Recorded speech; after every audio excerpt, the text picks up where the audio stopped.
is about art. This is about the stuff we make. It's about the things that we love to do. And we have to remember that. We really need to remember that. We really actually have to think about, not to put this down, but we have to think about what our motivation was for coming here in the first place. What are we doing here? Did we come here because we want to find out how to be a star? Did we come here because we want to make a bunch of money and we're not making it and we want to know how? Did we come here because, you know, we're looking for a way to crack the business, get into the business? Do we want to be in the business? If that's why we're here, we're all fucked. Because the business happened after the art. This is something that, you know, I have to remind myself of this every day, actually. So it's not like, you know, I'm some kind of guru and I'm, you know, peeing on you guys. This is something we all need to remember, because we get caught up in the world. We get caught up in the world around us, and the world around us is a commercial world, and it's a world full of you know, acquisitiveness and greed and insecurity. Everybody wants to know kind of where the next check's coming from. How am I going to make a living? What am I going to do? And that kind of overwhelms what started us off in the first place. What was the impetus for us to even be in this room in the first place? And that was, at some point in our lives, usually very early on, a fire was ignited inside. And it was ignited by sometimes a relative that we adored and we wanted to emulate, sometimes by something that we saw. In my case, it was kind of both of those things. I'm going to forget the speech I wrote. Screw it. In my case, it was both of those things. My grandfather was a linotype operator in Toronto. How many Canadians have we got here? Yo. How about them Leafs, eh? Yeah. My grandfather was a linotype operator in Toronto, and a frustrated vaudevillian. And a song and dance man in his heart. In his heart, he was Gene Kelly or Fred Astaire or somebody like that. He was a good dancer. He was a real hoofer. And he sang. His version of Old Man River was the most beautiful, heartfelt, warm version I'd ever heard. And so when I was tiny, when I was like a year and a half old, he started teaching me song and dance routines. And the two of us would be like, I'd be like his little shadow. He was bald, I was bald. and we do our little routines, me and my shadow, and he taught me these things that I loved. We'd perform for the family, and the family would applaud, and I would go, yeah, I like that. That feels good. But I loved the sound of his voice.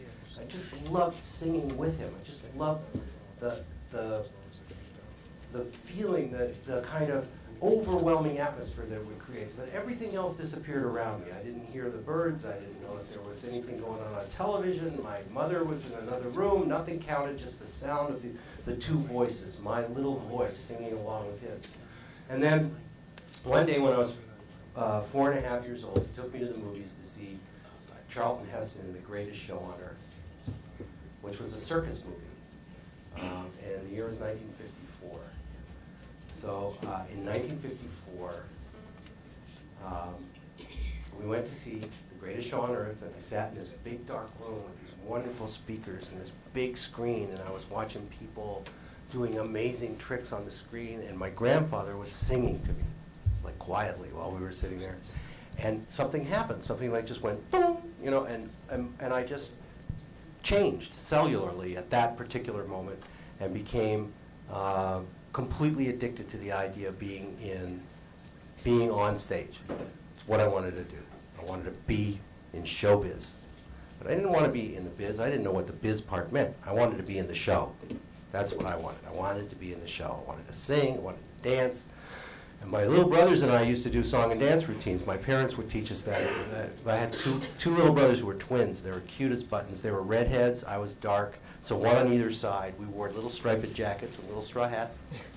And we would do all standards in two-part harmony, and we'd dance. And we'd do it for the family, and everybody would applaud. And and I loved it. I loved it.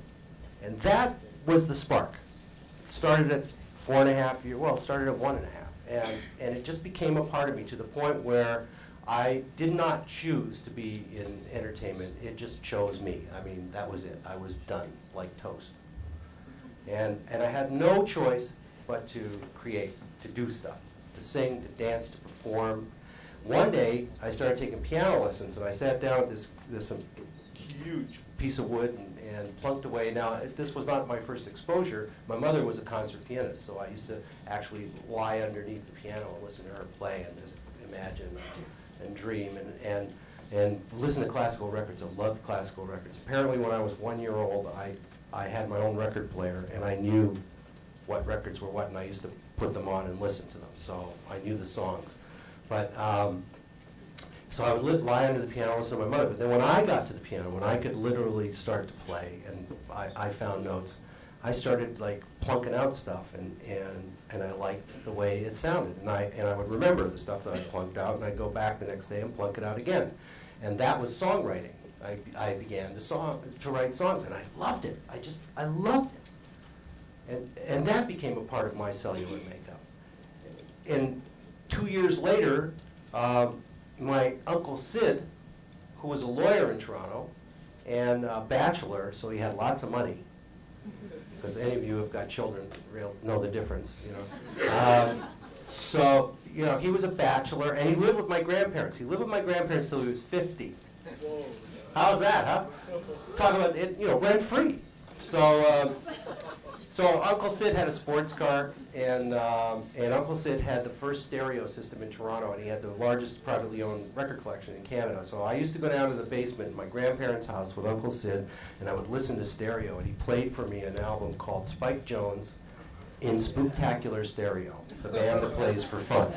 And it was the first time that I heard stuff move from speaker to speaker, you know, it was going doo, doo, doo, doo, doo, doo. But it was when stereo first came out and people could do that, so they did, you know, where it's like everything was bells and whistles. But I fell in love with the sound of that. And he had tape machines. He had lots of tape machines. In fact, Uncle Sid's best friend was a dentist from San Francisco named Wally Hyder, and the two of them used to go to these conferences, and they used to take their portable Ampex machines, which were not portable at all. They were the size of this table. And they would drag them out into the field. They have long wires that would go all the way back to connect them to the power and stuff, and they'd record the Newport Jazz Festival and things like that. And Uncle Sid owned a jazz club in Toronto, and then a folk club. And anyway, playing in Uncle Sid's basement, I got to play around with turntables and tape machines, and he had microphones, he had headphones, he had, you know, strange shortwave radios, all this stuff, and I got the smell and the feel of that, and became absolutely addicted to it. The smell of tape, you know, just that changed me cellularly as well. Anyway, a lot of this stuff happened. I could go on for an hour and tell you all the things, the wonderful sort of coincidences or confluence of influences that happened to me as a kid that made it impossible for me to do anything else but create things. That's what I do. I make stuff. And I have to. And I don't care if anybody pays me or not. I just have to do it.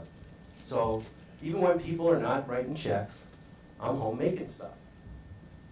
How many of you are like that? How many of you are home making stuff? Okay. How many of you will only do it when somebody writes you a check? Nobody would admit it, right? But I bet there's some people do. Anyway, I have to make stuff. I have to try to be good. I have to create. I have to think up new ideas. It's not something I'm conscious about. It's not like I go downstairs and say, God, I've got to have an idea today. I just wake up and I've got an idea. And I wake up and there's a new concept for a TV show, or a new concept for a song, or something that I'd like to see on the stage, and I just have to do it. I have to. When I get that thing, then I start going out looking for other people who want to play too. Because ultimately, the things that I want to make, I'm making not just for myself, but to please other people. Maybe that's just because of the way that I was brought up.